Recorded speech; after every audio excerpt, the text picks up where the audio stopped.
And then let's, and you largely pointed out the role of Parliament, which is very central and consequential. We'll look at our constitutional architecture and the arms of government they are in.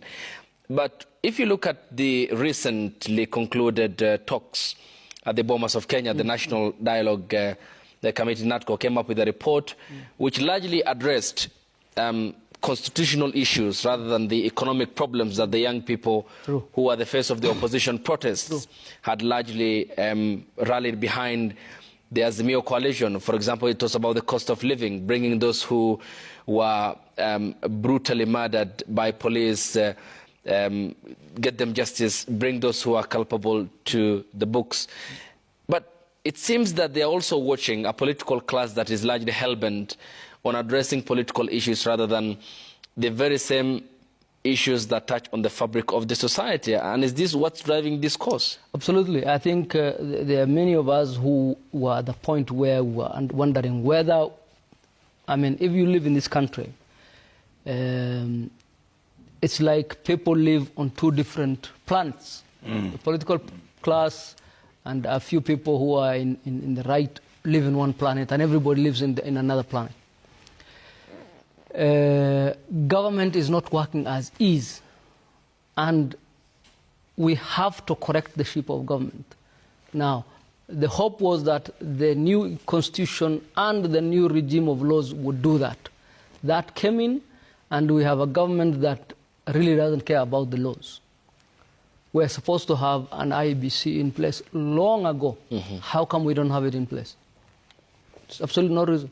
Absolutely no reason why we don't have, other than the fact that the government of the day has no respect for the Constitution. We have reports from the Auditor General or from the Controller of Budget or from many other institutions. It's because the government doesn't really care. The implementation of these issues are with the executive.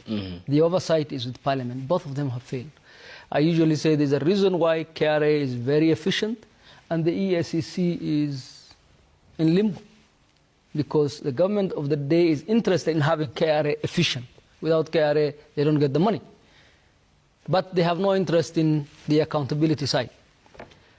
Now, how do we do that? The idea was our constitutional infrastructure is such that the institutions are supposed to make each other work, and they're supposed to be a watch on each other, and they're supposed to check each other's excesses. When you remove Parliament out of the equation, because essentially Parliament is off the table right now. Parliament exists only in name, only in the fact that my colleagues, my good friends, Senator, my Senator, I hope he'll forgive me, but they are there only in name. Parliament, the Senate has a limited role, but the key house that has the key function on the budget is the National Assembly, and the National Assembly has basically taken off. You saw how parliamentarians who one day before were willing to die to pass this bill. Cheer. Cheer when the president says, I think everything you have done is rubbish. I am sending it back and I'm telling you to delete every, you're clapping, to delete every item. I mean, that's a completely unheard of. Parliament's committee chairs are chosen in State House. It's supposed to be an election. When I was in Parliament and my colleague, and we used to vote for the chairs of the committees. I have served on committees.